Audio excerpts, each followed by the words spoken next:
Welcome to the webinar involving employers in developing vocational training, lessons from the project Employer Engagement in the Design and Development of VET. The webinar is available from the UK NARIC and ED2VET websites. My name is Torjus Abuslan. I will be presenting this webinar along with my colleague Sarah Green. We work for UK NARIC, which is the lead partner in the ED2VET project. Should you have any questions regarding the project after listening to our presentation, please email me or our project partner Martin Haynes from Pisces Learning Innovations. This webinar aims to cover the project team's work during the ED2VET project. We will explain the project's core theme and share some results of the initial research phase before explaining how we defined the good practice parameters that allowed us to select a number of case studies on the project's core theme. The webinar will furthermore present the project's main findings and conclusions after providing an overview of our work to select and gather information regarding the topic of employer engagement in the development and design of VET. The ED2VET project received funding from the Erasmus Plus program under the framework of strategic partnerships for vocational education and training and ran from September 2016 to September 2018. The project is led by UK NARIC in partnership with Pisces Learning Innovations based in Scotland, Dimitra Education and Consulting in Greece, and the Bulgarian Development Agency. UK NARIC is the UK's national agency responsible for providing informed advice and guidance on vocational academic and professional qualifications. This information enables organisations, institutions and government departments, both in the UK and abroad, to develop informed opinions when considering qualifications or training systems from overseas.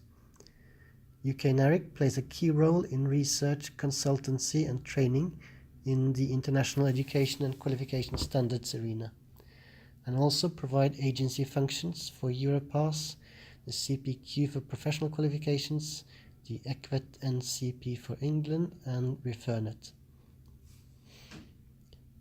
Pisces Learning Innovations is an education consultancy specializing in the development of VET qualifications, learning resources, and quality assurance systems.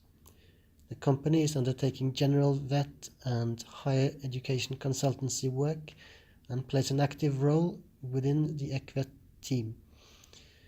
The company specializes in the development of qualifications and learning resources for the water and land-based industries with a learner-focused ethos based on blended learning principles. Dimitra Education and Consulting is one of the largest vocational education and training organizations in Greece. Dimitra offers initial and continuing VET courses and consulting services. Dimitra has an extensive experience and unique competences in producing innovative and participative tools and methodologies for human resources development in a constantly changing world of work. Through activities such as training, research, innovation transfer and development of international collaborations, they work towards the promotion of social inclusion, educational, cultural, scientific and economic growth. The Bulgarian Development Agency is established in Sofia, Bulgaria. The association aims to contribute to regional development and promote democratic integration processes in a context of a knowledge society. Research and dissemination are two of BDA's key competences, along with training, VET and other education activities. Ensuring that high-quality vocational education and training, commonly abbreviated as VET, is available to meet the needs of both learners and the labour market is a high priority across the European Union. A central premise underlies this ambition. Employers should be meaningfully involved in the VET design and development process. But the question arises, what is the nature of this involvement and what factors determine whether it is a success and leads to an improved vet supply? An extensive desk study into employer involvement within vet design was undertaken to inform the development of good practice parameters required to guide subsequent fieldwork.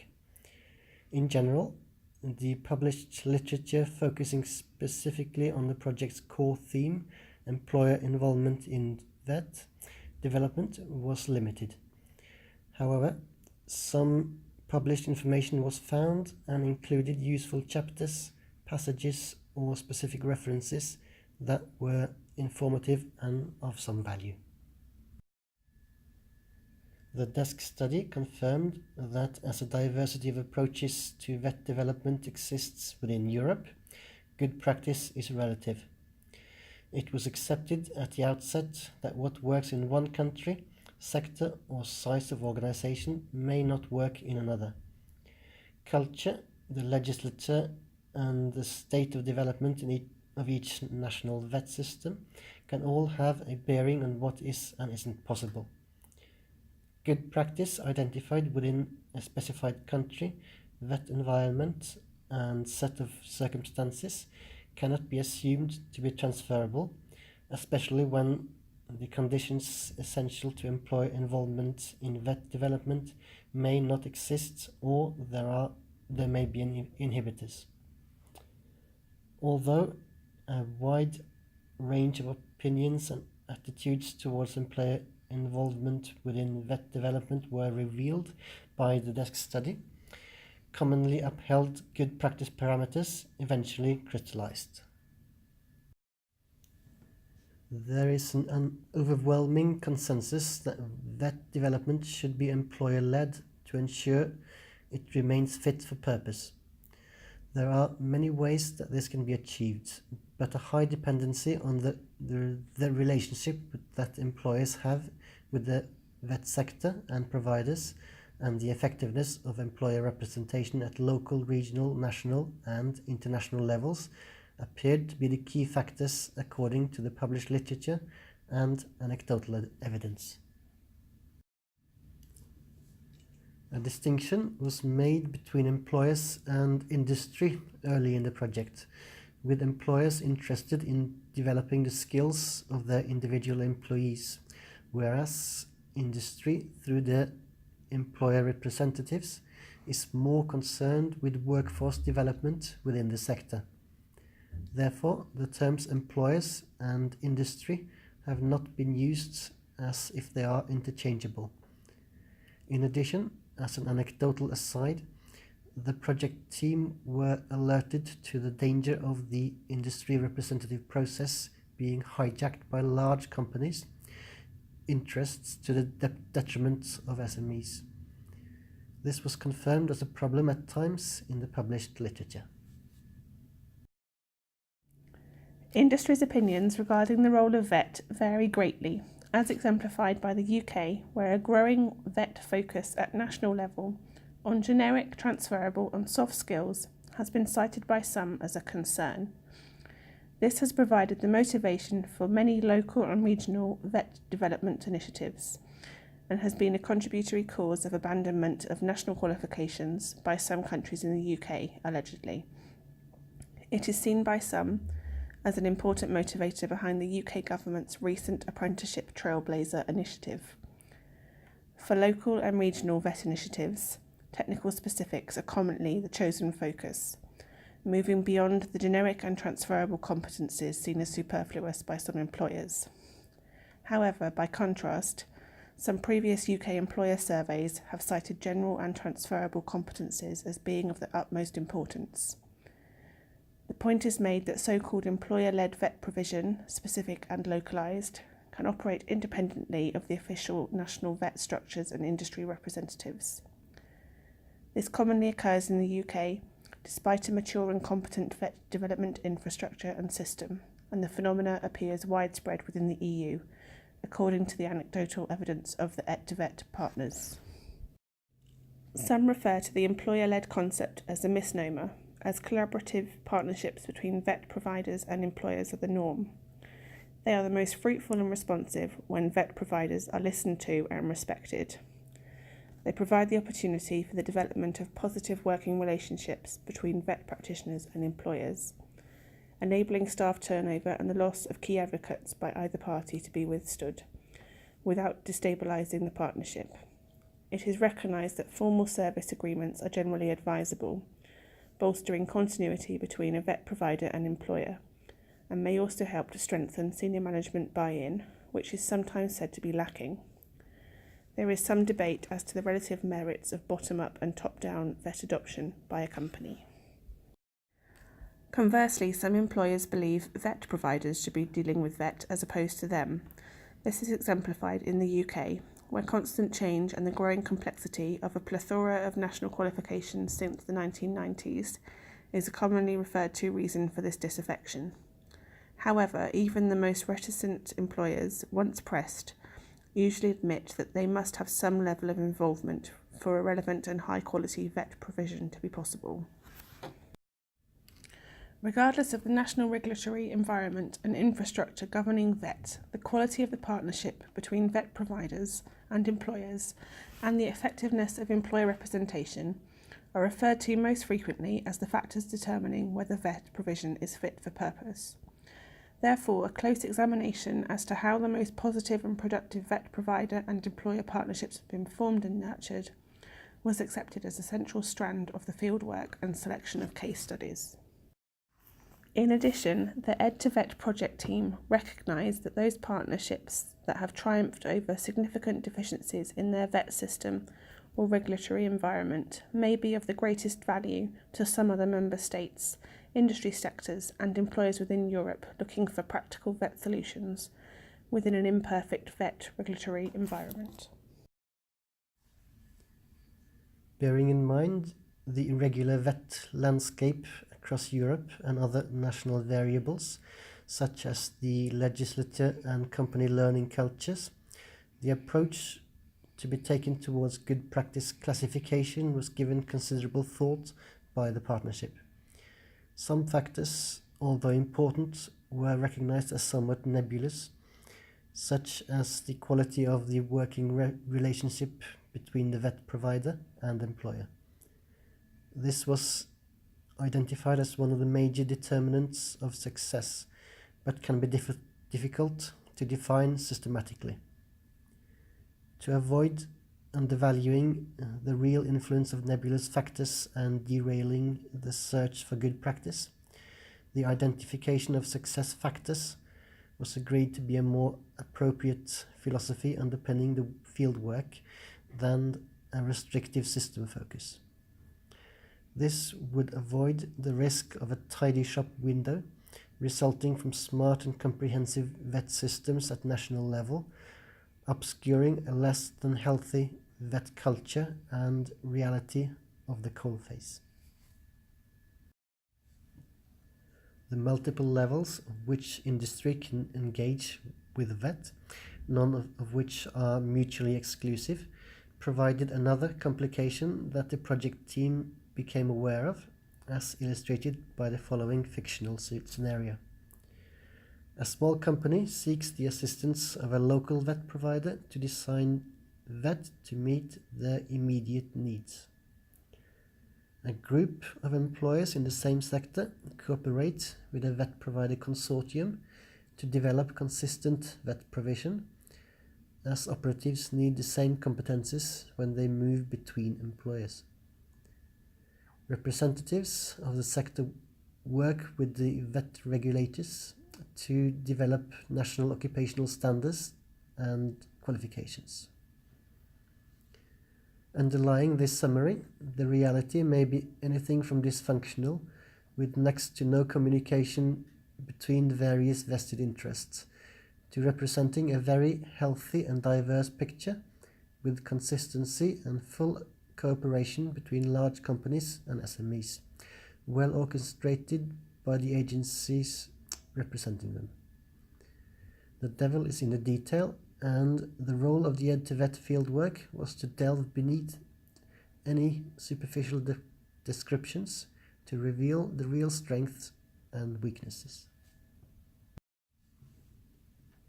Any attempt to classify good practice had to be mindful of the hierarchy of levels within which different forms of employer involvement in vet development could coexist.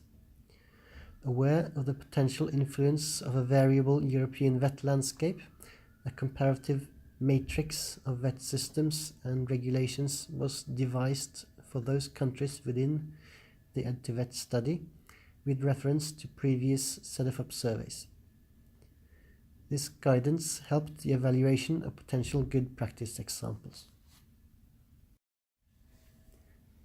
The case studies were categorized into vet systemic level, covering national and international, industry level, covering sector and company, vet provision level, covering sector and provider.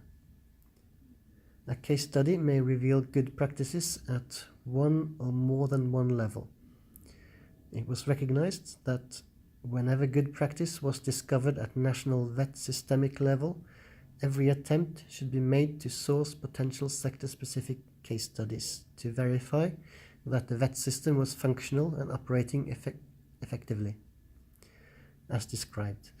For some countries within the study, validating case studies were not found. By applying this categorization when evaluating potential good practice examples, all perspectives were more clearly revealed. In addition, national vet system limitations did not preclude good practices from being recognized lower down the hierarchy at company and vet provider level. At the highest level of the hierarchy, the desk study revealed that there are some sectors, such as the caring profession, that have attempted to transcend national constraints by devising an international competence framework that they can agree on and operate independently of their country's respective vet systems. This approach enables them to overcome national systemic deficiencies as a barrier to a labour mobility to address severe staff shortages. During the initial planning stage conducted at the kick-off meeting, potential target countries and sectors were discussed and a final selection was made.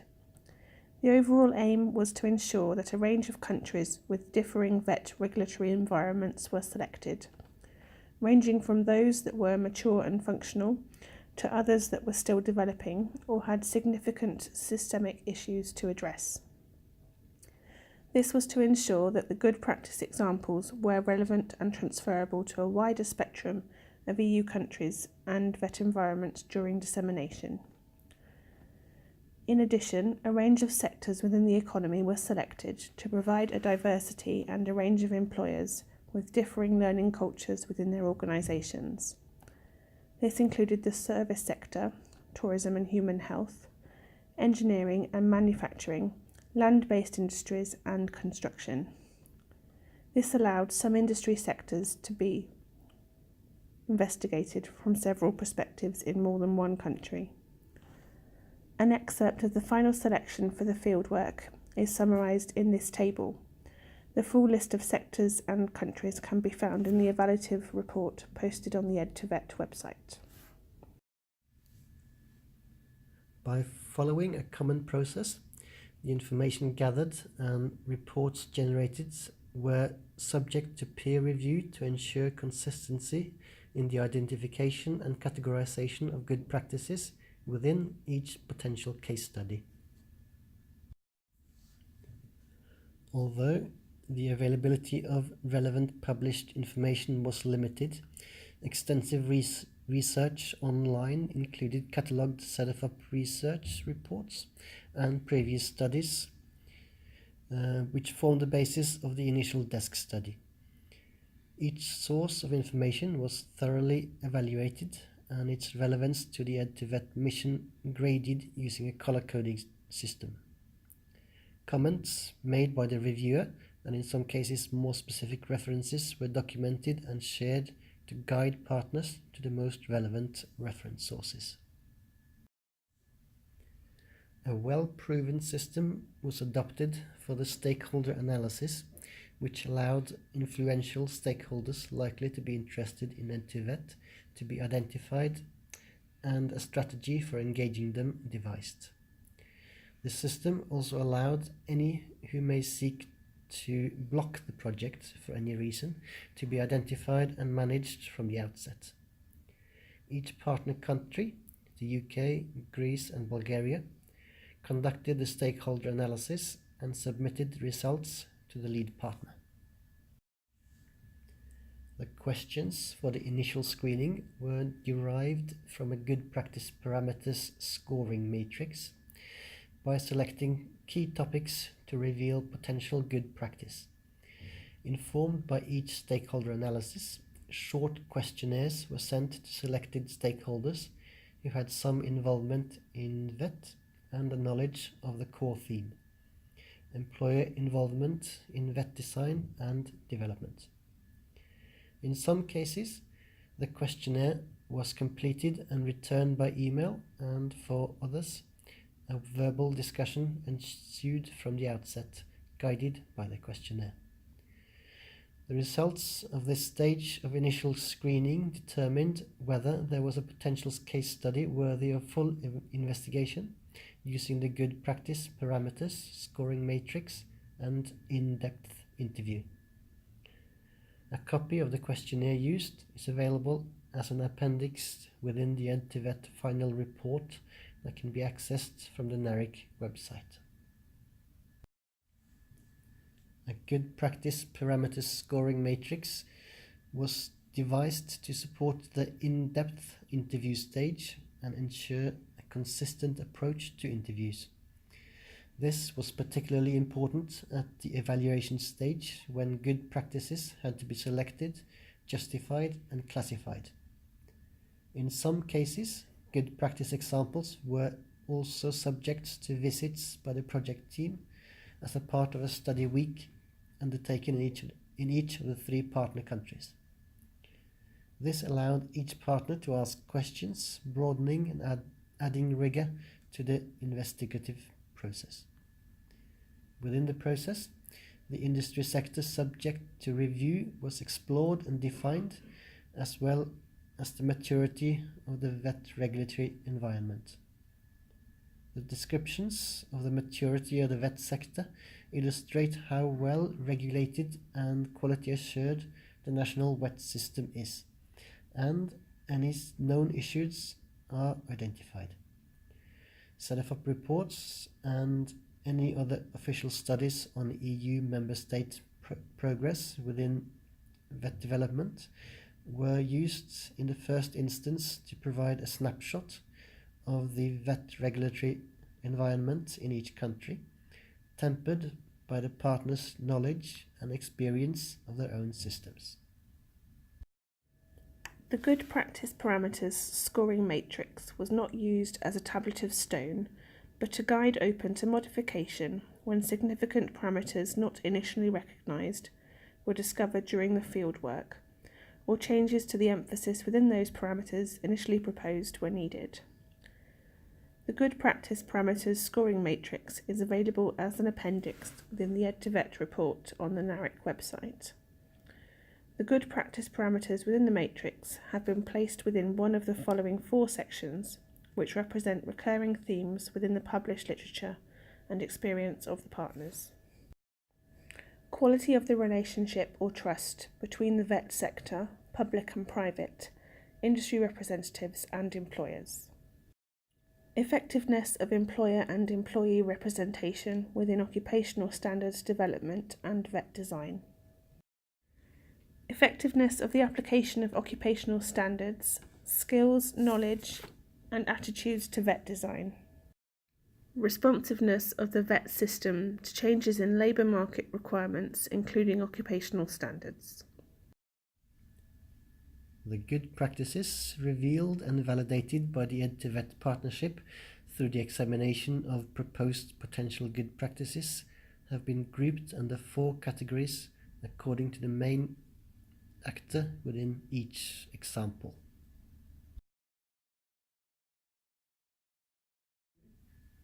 Whilst some of the case studies examples placed in categories 1 to 3 have some involvement from other actors, they are predominantly the result of a single actor.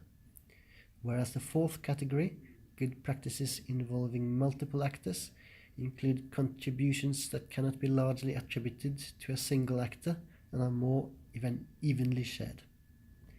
Specific good examples are cited in every validated example given and can be explored fully by reference to the appropriate full case study description in the full ED2VET report. An overview of the project activities explained in this presentation are listed on the project website. The two main project outputs also feature on the website.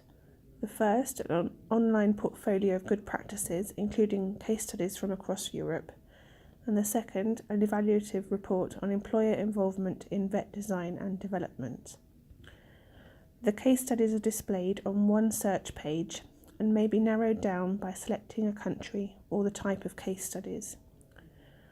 All case studies follow the structure of the quality matrix mentioned earlier. Case studies start with a very brief overview of the vet system in the country to add some context to the case study, followed by a few short sentences about the institutions mentioned in the case study, such as vet providers, employers, employer representative bodies, or government authorities. We also introduce the industry sector if the case study focuses on one specific sector. Before describing our detailed findings from research and interviews, 2 or 3 main points of good practice is highlighted to quickly allow the reader to identify the most important parts of the case study. The detailed findings are structured in line with the quality matrix and are ordered under 4 main headings. First, relationship between the vet sector, industry representatives and employers, trust and effectiveness. Second, effectiveness of employer and employee representation. Third, effectiveness of applying standards to vet design. And fourth, responsiveness of the vet system to labour market changes. The case study ends with a recommendation of what works particularly well in this instance and how elements of this case study may be replicated in other countries. There are also links to further reading within each case study. Many of the systemic developments have similar general aims, which reflect the following themes: employer representation, vet customization flexibility based on labour market intelligence and the provision of quality assured vet courses and qualifications that are recognized nationally and internationally. There are many ways that these aims are being achieved according to the culture, political priorities and maturity of the vet sector in the various countries. Customization and responsiveness have been recurring themes throughout the ED2VET study.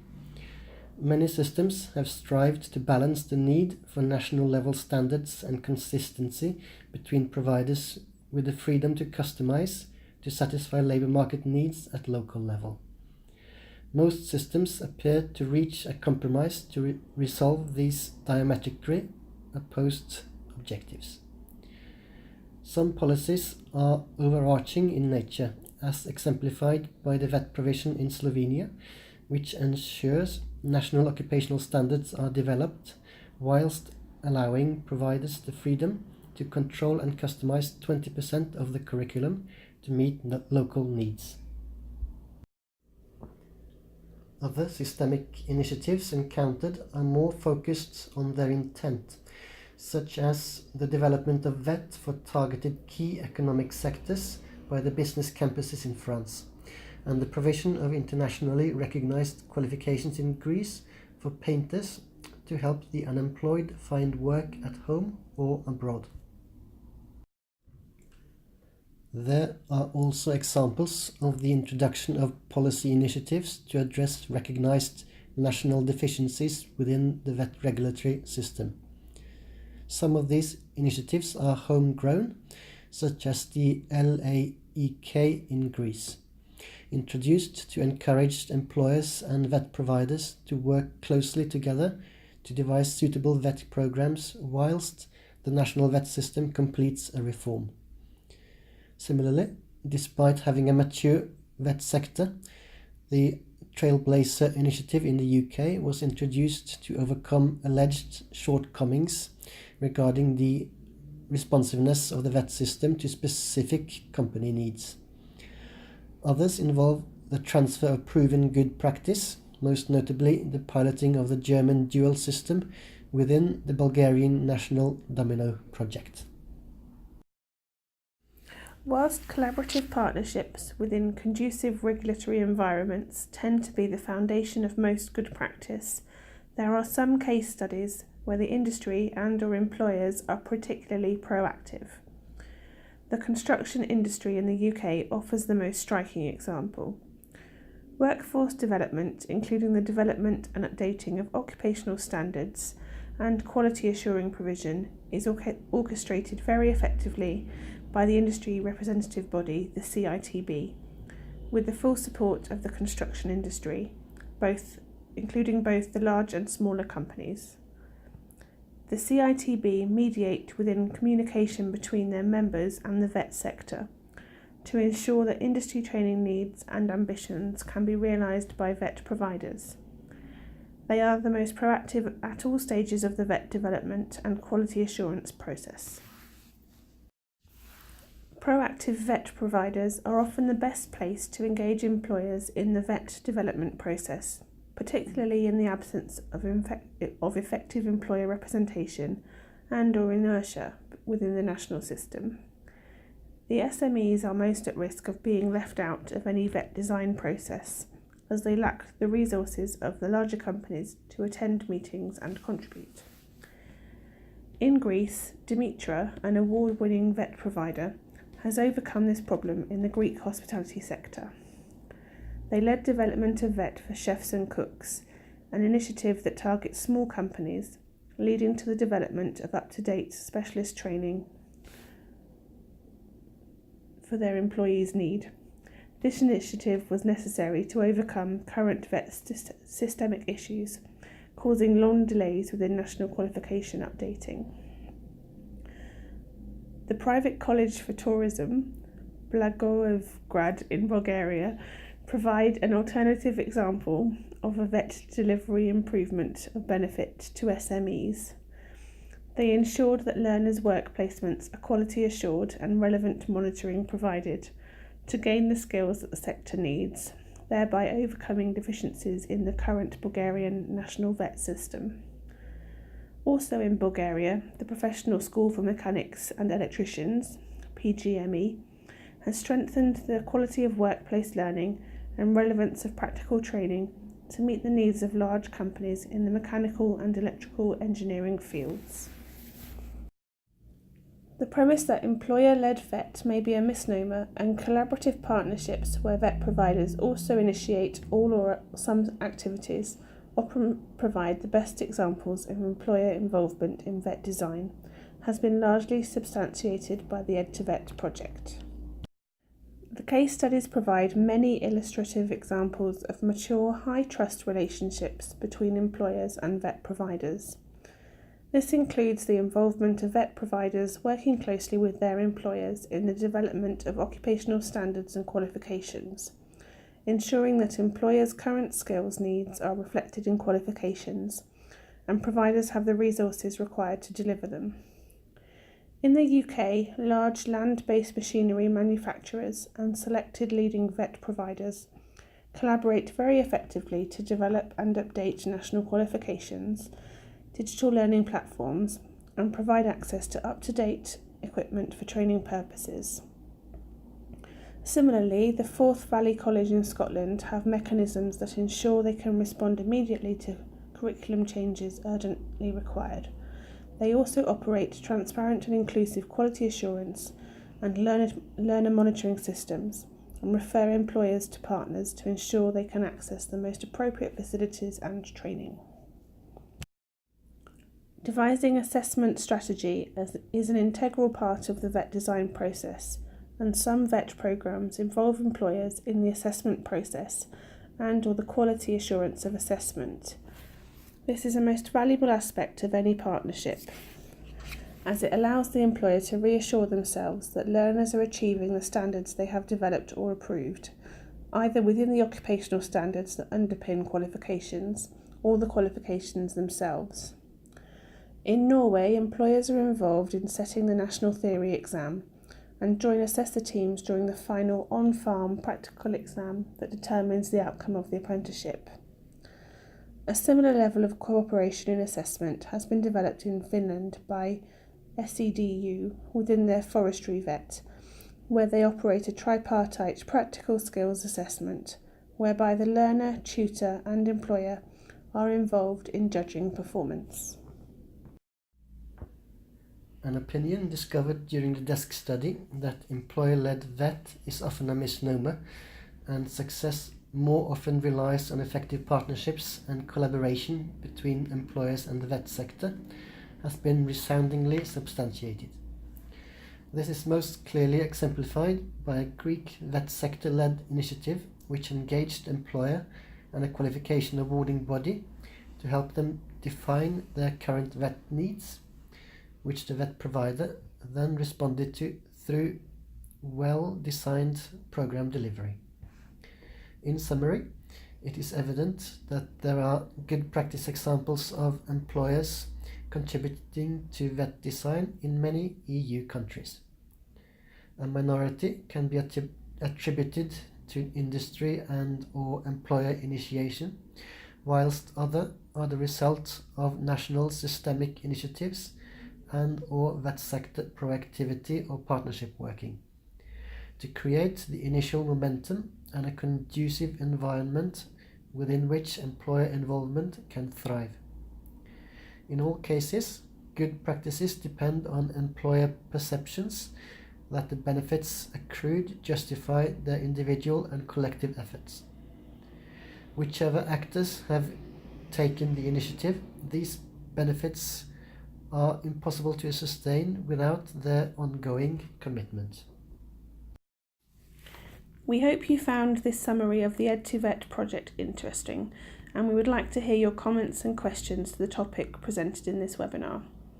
Please do get in touch, and thank you for listening. Goodbye.